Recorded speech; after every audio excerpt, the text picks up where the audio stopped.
prekondisi. Saya masih ingat Anies Baswedan. Ketika Anies Baswedan itu dikriminalisasi, itu Pak Presiden Jokowi berbicara dengan saya. Seperti apa? Beliau sangat khawatir terhadap munculnya Anies Baswedan. Sehingga itu nyata-nyata kasus Formula E itu kriminalisasi, dan saya bersaksi itu dari perintah Pak Jokowi secara langsung. Sama juga dengan hal terkait dengan revisi Undang-Undang KPK. Kalau kita lihat revisi Undang-Undang KPK itu kan sebelum pilkada serentak di mana Mas Gibran dan Mas Bobi maju. Karena saat itu ketika Pak Jokowi berdiskusi sama dengan saya untuk rencana bagaimana Mas Gibran dan Mas Bobi maju, saya ingatkan bahwa di dalam beberapa case itu konsekuensinya Mas Gibran dan Mas Bobi akan jadi pejabat negara loh Pak. Begitu jadi pejabat negara, urusan gratifikasi itu menjadi sensitif. Maka kalau kita lihat ada kaitannya revisi Undang-Undang KPK dengan pilkada terkait dengan Mas Gibran dan Mas Bobi yang mau maju. Sehingga pernyataan Pak Agus, mantan ketua KPK yang juga dibentak oleh Pak Jokowi, akhirnya itu saya benarkan. Karena memang itulah proses intervensi. Hanya sayangnya kan Pak Jokowi ini sering main belakang. Berbeda Pak Prabowo yang sikapnya kesatria gitu kan. Diminta dukung Lutfi aja itu menunjukkan sikap yang jauh berbeda. Itu kan ekspresi yang disampaikan kepada rakyat bahwa saya menyampaikan ini di rumah Pak Jokowi pada hari Minggu. Itu kan pada akhirnya rakyat menangkap itu sebagai suatu bentuk pesanan. Bagaimana perlakuan terhadap seorang presiden yang berdaulat pun seperti itu. Akhirnya kan rakyat bersikap kritis. Nah sehingga kerusakan sistem hukum itu by design. Termasuk persoalan yang muncul antara Pak Firly kemudian dengan Pak Sigit Listio terkait dengan proses kriminalisasi Anies. Jadi semua sudah by design. Mengapa ini saya sampaikan? Saya pikir semuanya sudah selesai ketika Pilpres. Kita juga sudah datang seluruh anggota legislatif PDI Perjuangan, hadir semua. Diminta hadir oleh Bu Mega. Perintah langsung Ibu tertulis menghadiri, wajib hadir pelantikan Presiden Prabowo Subianto dan Wapres Gibran. Tapi ternyata itu tidak cukup. Bahkan kemudian saya diancam informasinya A1 mau dijadikan tersangka untuk kasus yang sangat tidak jelas. Berbeda kasus Sambo, kaitannya kemana? Judi online, narkoba.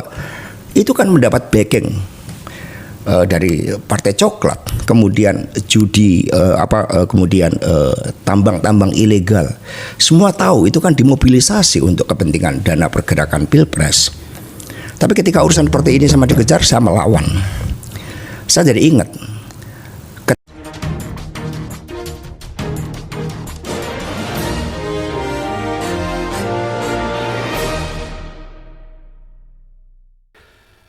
Selamat siang para netizen dimanapun kita berada, salam inspirasi bagi kita semua ya. Hasto ya PDIP membongkar habis-habisan soal Jokowi berupaya kriminalisasi Anies Baswedan ya lewat kasus Formula E. Ini benar-benar saya kira kok bisa ya seorang presiden melakukan seperti itu. Kok bisa-bisanya menjadi ancaman yang kayak begituan? Apakah jangan-jangan ya Gibran takut menjadi pesaing kepada Gibran atau apa? Padahal rakyatnya sendiri loh begitu kan. Saya kira apa yang kemudian dilakukan oleh sosok Jokowi begitu kan ya, nampaknya Hasto ini banyak yang tahu soal kayak begituan. Kenapa? Karena Hasto itu ya Jokowi didukung oleh PDIP pada waktu itu begitu kan. Sangat-sangat disayangkan dengan hal-hal seperti itu. Makanya ya jalan satu-satunya adili seorang Jokowi di situ. Ya harus mengadili ini semua begitu kan ya. Pak Prabowo jangan percaya lagi terkait dengan apa yang kemudian dilakukan oleh seorang Jokowi ini begitu kan. Kalau ingin maju bangsa kita dan negara kita begitu ya. Masa iya kasus Formula E ya dituduhkan kepada Anies Baswedan adalah kriminalisasi yang diperintah secara langsung oleh seorang Jokowi. Di mana hati nurani seorang Jokowi ya? Ada yang merasa terancam dengan kehadiran Anies Baswedan dalam kancah politik nasional kita hingga muncul namanya kriminalisasi kepada Anies Baswedan lewat Formula E ya. Semua by design ya menurut Pak Hasto ini. Ini sudah dibongkar habis-habisan masalah soal-soal kayak begituan. Jadi artinya apa? Artinya sekarang Jokowi menjadi orang biasa, tidak ada pengaruh lagi begitu. Ingat masyarakat Indonesia, hal-hal kayak begituan masih mengutamakan masalah dinasti politik begitu kan ya. Tujuan Jokowi untuk mengkriminalisasi Anies Baswedan apa coba? Ya tujuannya apa? Kalau bukan untuk melanggengkan seorang wakil presiden, yaitu adalah seorang Gibran, kan begitu logikanya. Karena pertarungan politik ini ketika ada yang elektabilitasnya tinggi bisa saja menjadi ancaman di situ. Tapi sangat-sangat disayangkan ya. Hasto banyak bercerita masalah soal Anies Baswedan ya dan masalah Pak Jokowi ini. Ini pengakuan Hasto begitu kan. Ada kriminalisasi Anies ya, Anies Baswedan ya dari perintah dari seorang Jokowi langsung. Nah, ini logikanya gimana seorang Jokowi ini begitu kan ya. Ini pemimpin tapi ada masyarakatnya begitu kan, tidak punya kasus apa-apa, mau dijadikan kasus dan mau dijadikan tersangka. Ya di mana logikanya? Saya kira pemimpin itu harus netral, pemimpin itu harus mendukung sesama anak bangsa. Ya, saya kira itu ya lebih penting begitu kan ya daripada mondar-mandir sana sini. Jokowi sekarang kita lihat saja, mereka orang biasa. Mungkin jangan-jangan sama begitu kan, saya dengan seorang Jokowi. Artinya apa? Artinya tidak punya nilai ketika mereka tidak punya kekuasaan. Bagaimana Hasto dan Ibu Koni ini membongkar habis-habisan masalah soal Jokowi ya. Sudah terang-terangan di situ.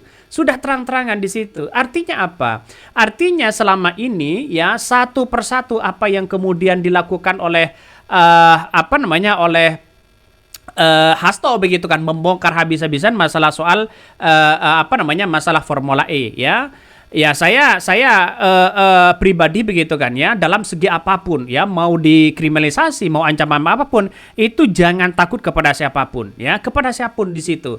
Jadi saya kira apa yang kemudian disampaikan Ibu Koni juga begitu kan ya, terus kemudian dari Hasto juga begitu kan, ini menandakan ada sesuatu yang menurut saya begitu kan, ada ketidakberesan ya dalam kepemimpinan dari seorang Jokowi itu. Kenapa? Ya ini sudah dibongkar habis-habisan dari Ibu Koni begitu kan ya.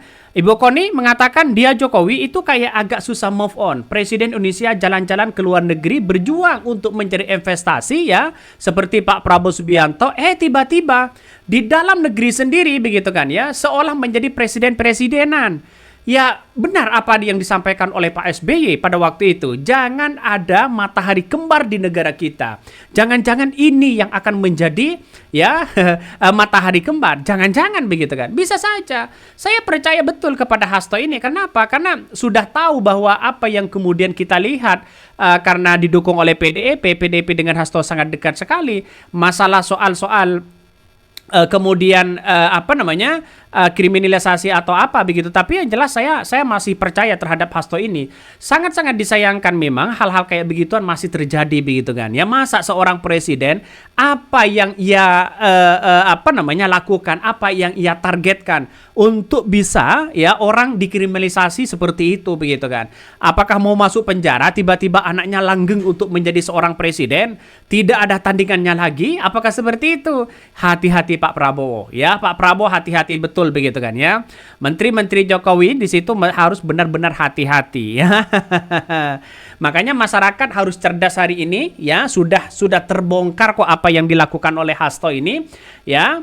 Jokowi kenapa nggak suka kepada Anies Baswedan? Ya salah satunya itu karena elektabilitas dan popularitas Anies Baswedan sangat luar biasa, sehingga orang-orang akan menganggap wah ini ancaman loh kalau Anies Baswedan elektabilitas dan popularitasnya tetap disukai oleh masyarakat. Bukankah ini adalah kontestasi? Bukankah ini adalah demokrasi? Di mana letak logikanya? Kok bisa ya mengkriminalisasi orang? Jadi jangan-jangan kasus Tom Lembong bisa saja itu terjadi begitu kan ya. Apakah by order atau by design dan sebagainya? Ya kita harus tunjukkanlah bahwa negara kita negara adil. Keadilan sosial bagi seluruh rakyat Indonesia.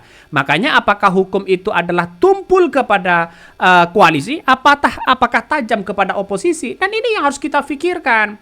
Masa iya Prabowo sudah mendesain bahwa demokrasi akan ada kemajuan, ekonomi kita akan ada kemajuan, tiba-tiba begitu kan, orang-orang sekelompok orang yang akan melakukan hal-hal yang tidak diinginkan di situ begitu.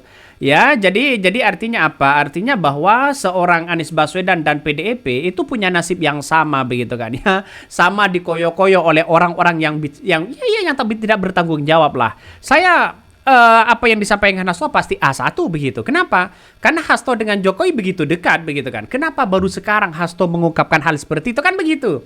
Kalau memang kalau memang hal-hal mau didiskriminasi, kenapa sejak awal tidak diungkapkan? Kan itu yang paling utama begitu kan ya. Sangat-sangat disayangkan hal-hal kayak begituan.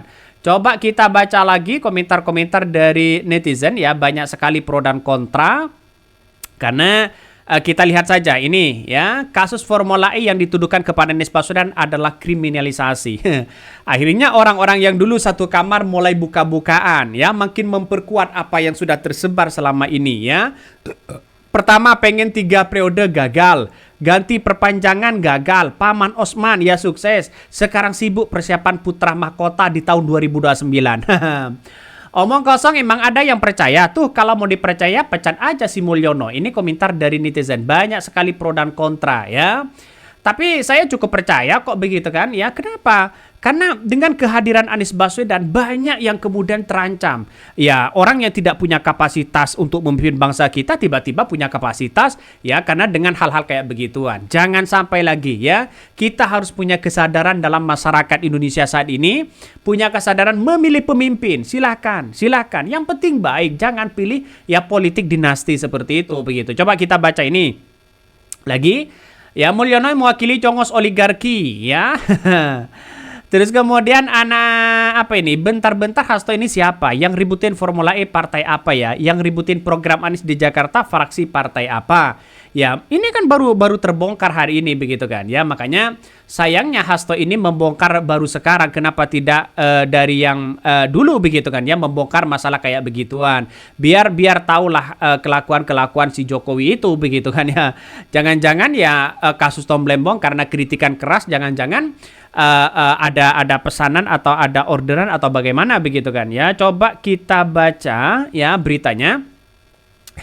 Ini beritanya, Hasto PDIP sebut Jokowi berupaya kriminalisasi Anies Baswedan lewat kasus Formula E. Sekretaris Jenderal Partai Demokrasi Indonesia Perjuangan Hasto Kristianto mengatakan Presiden ke-7 Jokowi melakukan upaya kriminalisasi terhadap mantan Gubernur Jakarta Anies Baswedan dalam kasus dugaan korupsi Formula E yang ditangani Komisi Pemberantasan Korupsi KPK. Artinya apa? KPK kok mau begitu kan?